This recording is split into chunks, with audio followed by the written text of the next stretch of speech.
these chains and burdens in my heart off of me and bring me into reality. Bring me into reality. For in vain in these forms of religion I hide. Oh, Lord, to your love. This greatest Lord is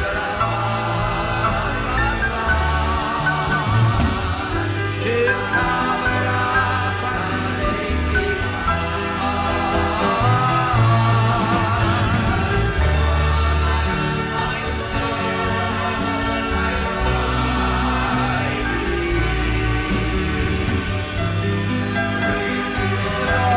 reality.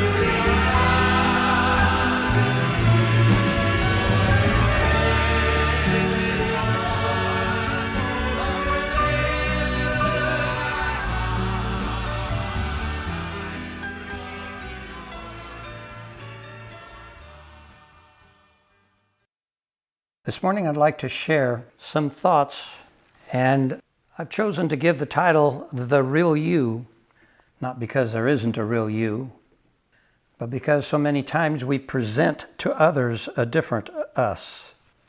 In heaven we're going to be known as we are. It'll be impossible to cover up or to have a mask or to be something other than what we really are. No pretenses, no covering up, no facades. No trying to present to other people the image or the expression of what we would like them to see, but rather we will be known as we really are. Something that all of us really know. That's how God knows us, right? He knows really how we are, not what we present to be or try to be, but what we really are, both wonderful and in some cases with shortcomings. But He does know us as we really are. We are really known. It's like a husband and wife truly know each other because they live together and they are together and they share together. But a casual acquaintance would never know that person as the person who is with them, because that casual acquaintance only knows what you show them about yourself and only gets to see and experience what you allow them to. And that's the same with me. It's the same with all of us. I don't know if it's a game we play or if we all, when we were growing up, were taught not to just say things like kids will. They'll come up to somebody and see a flaw, they'll just say it. They get their name called out by their parents immediately, like with shock. You're not supposed to say the obvious. You're not supposed to be honest. You're not supposed to be straightforward. You're supposed to hide it. You're not supposed to tell them they're ugly. You're supposed to tell them that they look different than somebody else, whatever the case is. But little children haven't learned that facades are something adults need, and that pretending to be what we're not is something acceptable to adults. But children haven't learned that yet. They have the innocence of reality and truth. They are what they are. They don't pretend to be something different. These are the little kids that were caught being videoed naked in the bathtub. So they don't have any problem with just being who they are. In a conversation, they'll just pitch in when they're not invited to even, and then they have to be taught that they have to wait their turn to talk, and that when adults are busy, they need to be busy at the same time. They need to listen, or they need to not listen. They need to just sit there like they're not hearing anything and just pretend like they never heard what was going on. And so this is the case. If there was an argument between the husband and wife, the child is very quickly told that when they go to school, they just don't tell about that part of their life to the rest of their classmates, because it's not a right thing to do. But all of us know that in a way we all pretend to be what we're not. And it not only stays in this world with us, but it also spills over into our spiritual life with God. And many times we try to be, I don't know if God smiles when we do, but many times we try to be something we're not. Especially when it comes to trying to be righteous or trying to be holy or trying to act like we're really pleasing Him. He's just pleased with us because we're us, because He made us, because He wanted us, and because that's it, period. And so all the rest of it is not needed. So I think sometimes He just smiles. and keeps to himself what he's thinking. But the truth of the matter is that God wants us all to just be ourselves.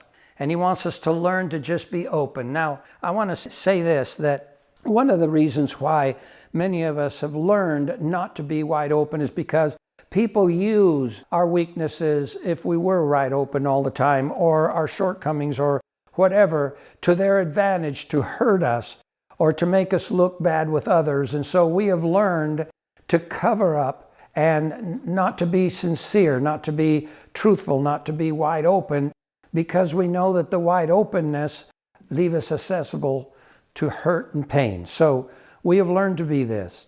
Now, this morning I'd like to start with an example, and I want you to listen to it because the bottom line to the story gives a clear picture of what a facade or a mask or somebody pretending to be what they're not really is. So listen to this story. There was a young man going through a hard time financially because of the lack of landing a job for quite some time. He saw an advertisement for a job where he is to dress up like a gorilla and act like one to entertain customers at the zoo. He took the job and actually found that he enjoyed it. He would copy everything that people did that were watching him. He peeled a banana if he saw them eating one, and the crowd threw one to him, so he would enjoy it with them, and he'd peel it and eat it and look back and wave, and the people would wave back and laugh and giggle, and he would make faces mimicking people's faces in the crowd. And one day he saw a rope hanging over him, and he decided it would be a great idea to act even more like a gorilla and swing around entertaining the admirers. So at first he just swung slowly, but as the people cheered, he became more and more acrobatic. One day, while trying to impress the crowd, he began to swing really high back and forth. Suddenly, he hit a separating wall next to his cage that housed a pride of lions and fell over into the lion's habitat. The spectators gasped. Realizing his predicament, he began silently and fervently praying to God to rescue him. But upon seeing that God was obviously taking his time, he thought maybe that if he removed his costume and yelled while waving his arms, that the lions would halt, seeing him morph from a gorilla into a human and hopefully be confused long enough for his life to be spared. So as he attempted to begin removing his gorilla suit, the forward lion, seeing the gorilla's behavior, charged over and in a low, growling tone said, "Stop, you fool, before we all lose our job." So basically, not even the gorilla knew that the lions also had a facade. And that's what happens when we live in a world where we all put on a mask, where we all try to be what we're not, and where the crowds that surround us aren't even aware that we're not real. And we live in a world where many times God himself, I don't know if he laughs or if he's entertained by us, but I just want to say that we definitely don't need this. So the point to that story is that we're all wearing masks of pretense and appearances at some point.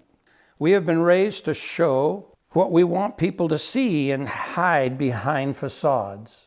We've learned that exposing the real us is complicated and can even be embarrassing at times. We put on masks, outfits, behavioral impressions in hopes to show or impress others with the image of what we feel comfortable with. We are taught not to say everything that comes to mind under the guise of politeness, etiquette, or good manners. Always respecting others in order not to embarrass them, we are taught to not just say the truth of what we are thinking, just fake it. We put on a facade like monkeys or like the lions or like the gorilla. We put on costumes or suits. We behave foreign to what we want to be. And it reminds me of a song that says, "This pretense, Lord, is but a facade to cover up an aching heart. But with all of my soul I cry to thee, bring me, Lord, into reality. For in vain in these forms of religion I hide. Draw me, Lord, into your light." Genuineness is something most of us avoid because sometimes being genuine makes us vulnerable. I want to just throw out another example here this morning. Take, for example, a woman who is preparing herself for a gala celebration. She puts on a whole new face, base creams, eyelash enhancements, mascara, lipstick, brushed on blush, and the list goes on. You'll have to forgive me if I don't know all of the details, but I just know there's quite a few of them. Then comes the hairstyling, maybe even a flower in the hair. Then a form-fitting, expensive dress, the best jewelry and heels. When she walks into the ballroom, her husband says, "Wow, you look stunning." It begs the question, what did she look like to him without all of the enhancement? God forbid he should comment when waking up to her bedhead with hair stuck to her face and tangled on her pillow, her mouth still drooling a bit, sleep wrinkles on her face. That is a good time to not comment at all. But I wonder where the beauty really was. If the beauty was in the makeup, in the mask, in the facade, or if the beauty was in the person that attracted him to want to spend the rest of his life with her. The same could be said of her husband, who left before she did and before she had a chance to see him. When she arrives to the gala and sees her husband in a form-fitting tuxedo, she comments, "Wow, you clean up nice. You look so handsome." Right.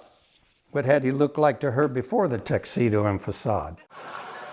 Again, it would be best if she not comment at all when waking up to his bedhead either. The truth of the matter is that what brought them together to want to spend the rest of their life together wasn't the facade. No one's questioning whether the mask or facade might not enhance the product. The bottom line is that it doesn't define you. It doesn't define me. It doesn't make us who we really are. It doesn't replace who we are. And to be honest with you, when it comes to God, it doesn't fool anybody, because it doesn't matter what we put on, the nicest face in church, the most religious garment we could wear. He has been with us all week, waking up to our bedhead every single day. He is not looking at the dress up on Sunday. He is not caught off guard with the fact that this person that looks very beautiful may not have been the same person that was beautiful when you were fighting with sin and falling for sin and had to come and ask for his forgiveness. When he found you with your mascara smeared down your face with the tears of repentance. He's in love with you regardless of what the look is like. He has decided to be your husband and spend an eternity with you and wants you by his side with a bedhead or dress for a gala. He's in love with the real you.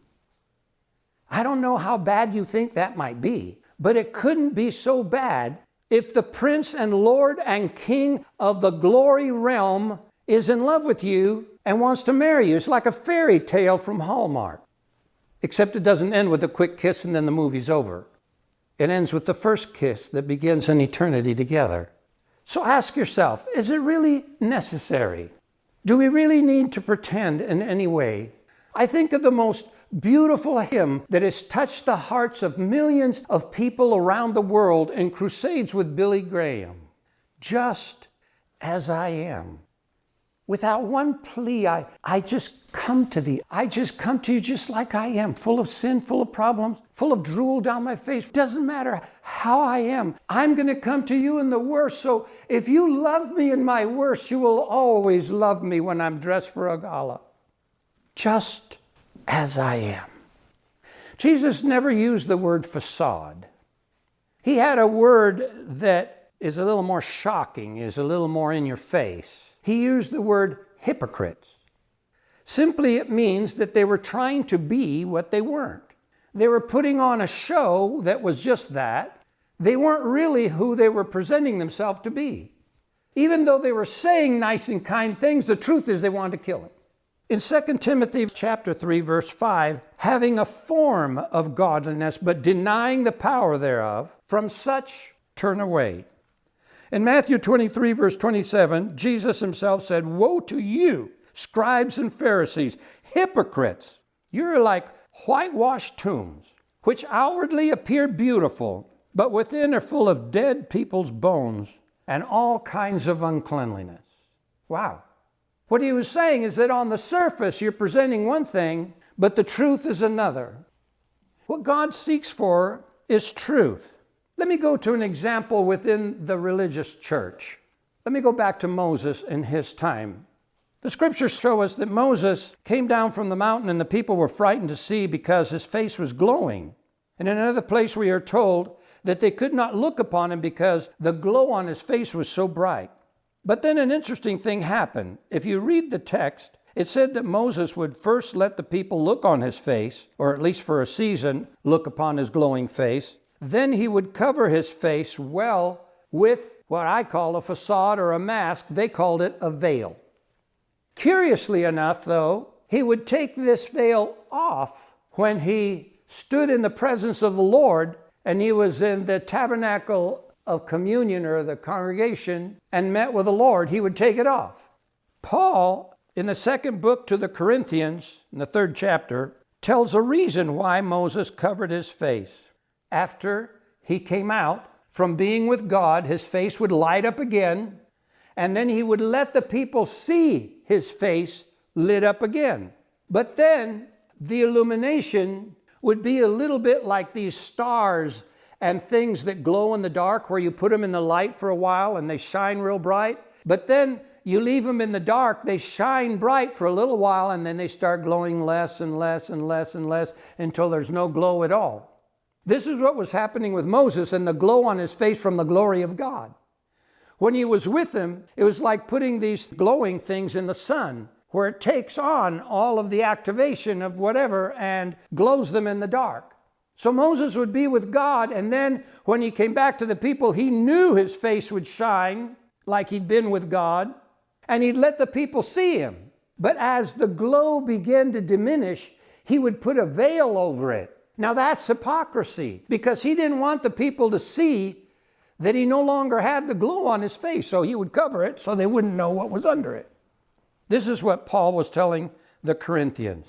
He was saying Moses covered his face, and the reason was because he didn't want the people to know that the glow was fading away. That's what he said. So the facade was to make them think that he was this glorious man that was constantly in the presence of God and that was standing before them as God himself.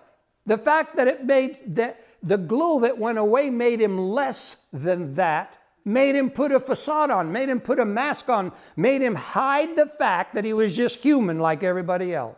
And that only this divine phenomena took place when he was in the presence of God, but belonged to God and belonged to stay where God was, because it was God. And it only lasted a while longer, a day or so longer, simply because the power of God's eternal glory is so strong. The truth of the matter is that his face should have glowed bright when he was in the presence of God, and a few minutes after leaving, the glow should have disappeared, and he should have been who he normally was.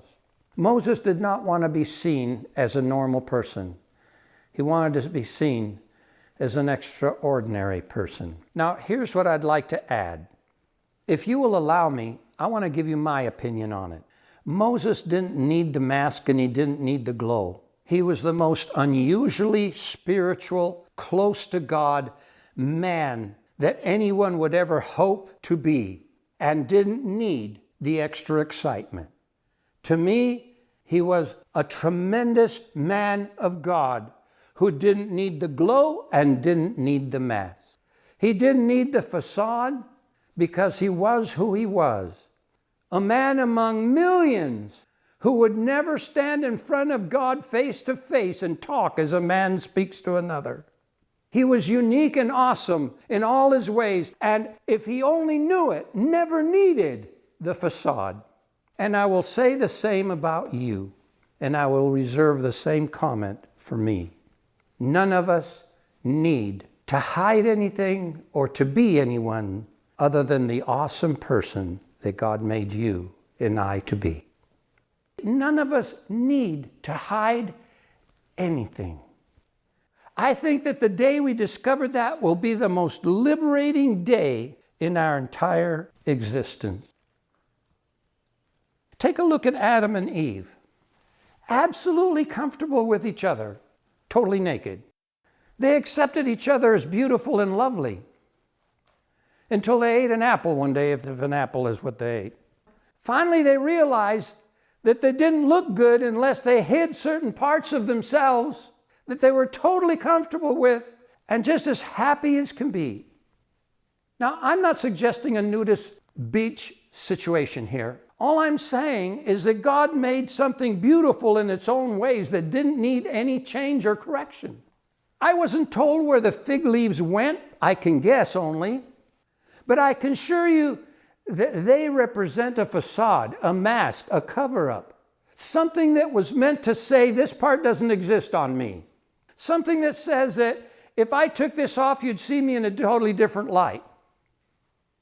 Now, I don't want your minds to wander in the wrong direction. The only point I'm trying to make here is that they were totally comfortable with as it was until somebody began to inform them that they'd look a whole lot better if they covered up certain parts of themselves. I'm totally in on people dressing, okay? I'm not into nudism and all this craziness. I'm just trying to make a point here. The point is that they didn't need the facade. They were totally comfortable in their environment and they were covered. And I want to tell you one thing that happened. The reason why they were comfortable before is because they never saw each other's nakedness, because they were clothed in light.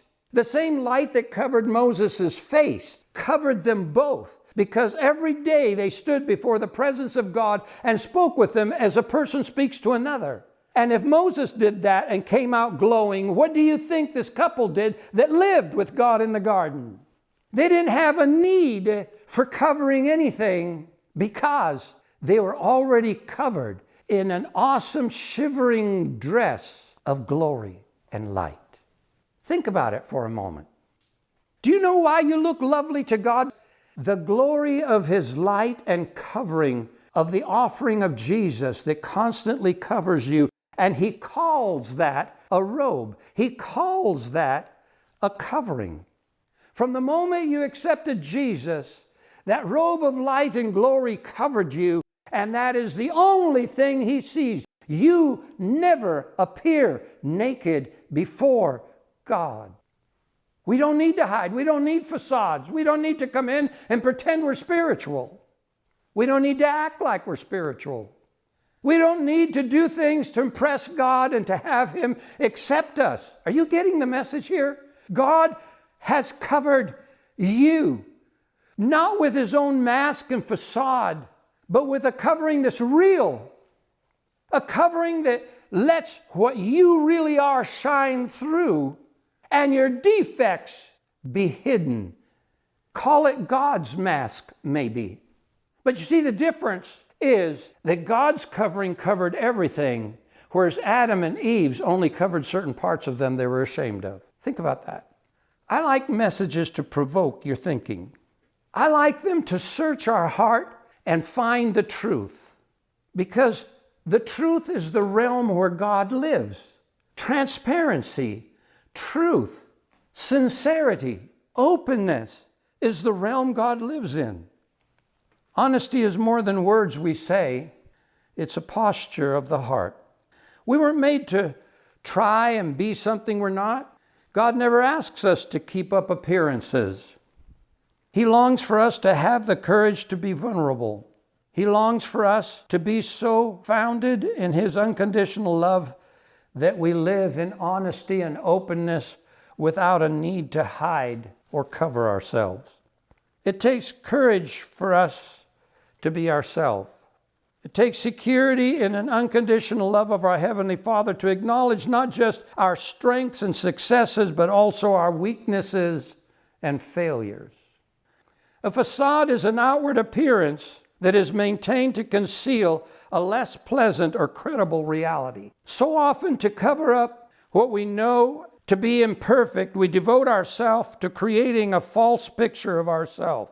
So even devout and much energy in building a facade that we try to deceive ourselves, we try to deceive others, and we try desperately to deceive God. All totally unnecessary. We must stir up our pride and look only at what we've done well, all the while ignoring what we need help with. As a result, we spend all the time living a life apart from reality. And to live apart from reality is to live apart from the grace and love of our ever-present and wholly real Father. Ultimately, all facades will be torn down, and we will be seen and known for who we truly are before God and before man. Jesus said in Matthew chapter 7, verse 16, "Ye shall know them by their fruit. Do men gather grapes from thorns or figs from thistles?" In John chapter 4, verse 24, Jesus said to the woman at the well, "God is spirit, and those who worship him must worship him in spirit and in truth." Truth is transparency. Truth is sincerity. Sincerity means without pretense, nothing fake, nothing false, without a facade. Just what you see is what you get. The word sincere means as is, without hiding any defects. In Spanish, the word is sincera, which means without wax. In the olden days, carpenters would cover all their mistakes of scratches, cuts, and defects in their wood projects with color-matching wax.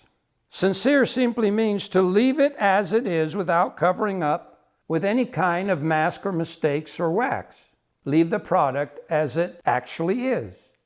I'm reminded of a story of a medical doctor who had a master craftsman make for him a one-of-a-kind piece of furniture. When the project was completed, the doctor came and was inspecting the work of art, but commented that there were quite a few wax cover-ups, that this wasn't a sincere product, sincera, without wax product. Feeling insulted because of the doctor's lack of appreciation for his one-of-a-kind showcase of art and only concentrated on a few details that were covered up, he said to the doctor, "You and I make mistakes. The difference is I cover mine with wax and you cover yours with dirt."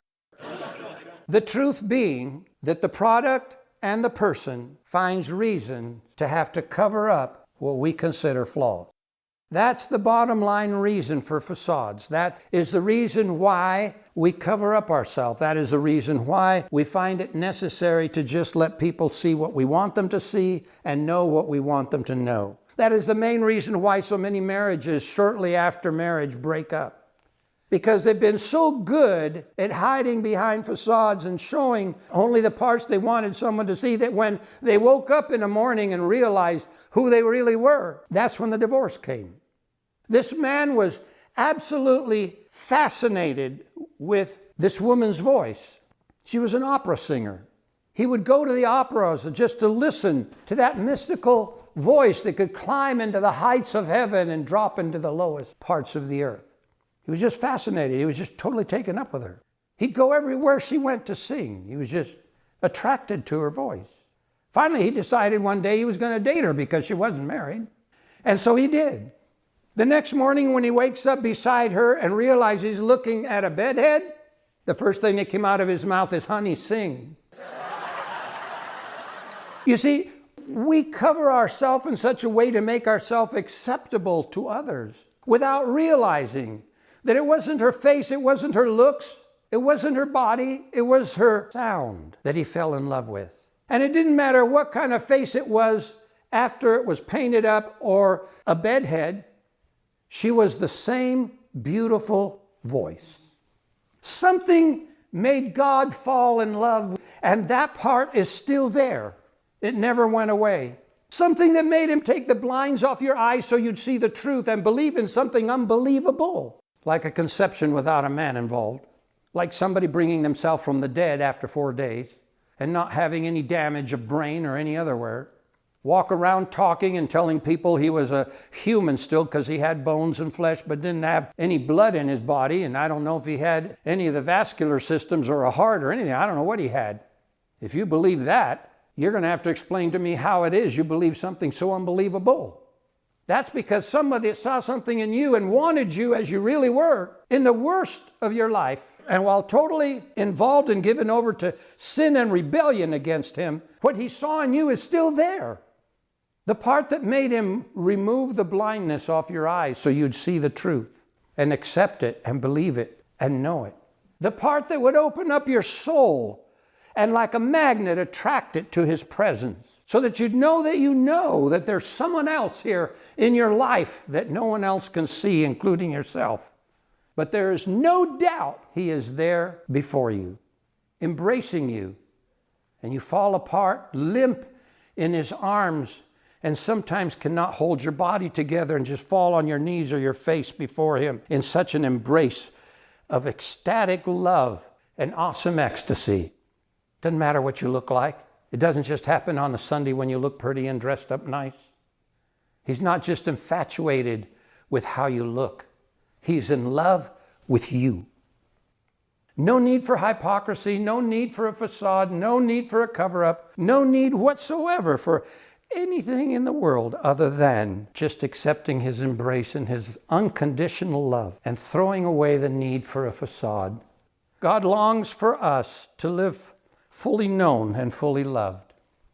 He wants us to live out a revelation of his love and grace rather than striving for affection and acceptance by building up facades, pretenses, or anything else.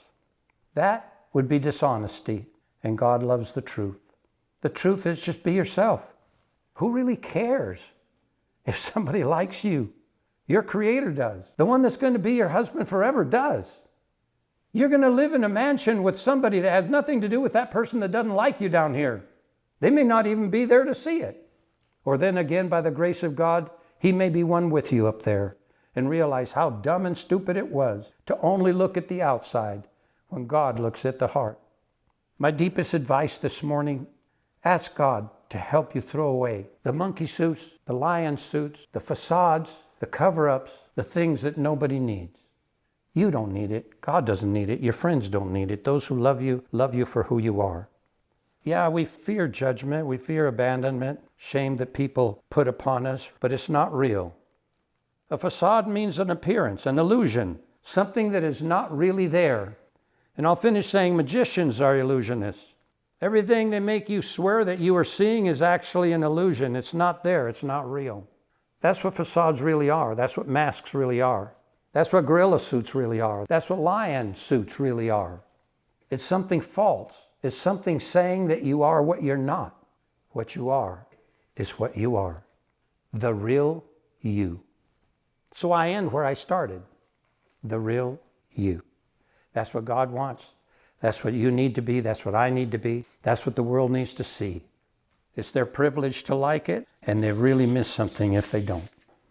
Walking in the truth simply means just being who we really are before God and before men.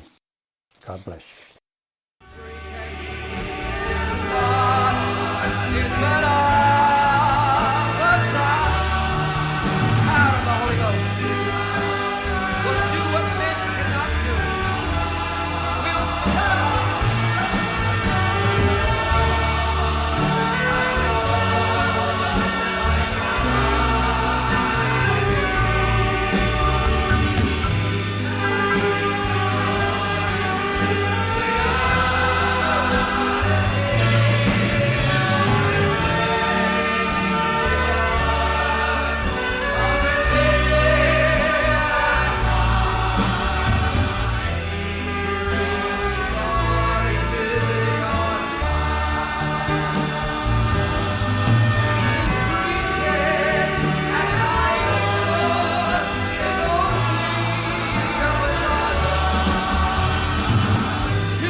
chains and burdens in my heart off of me and bring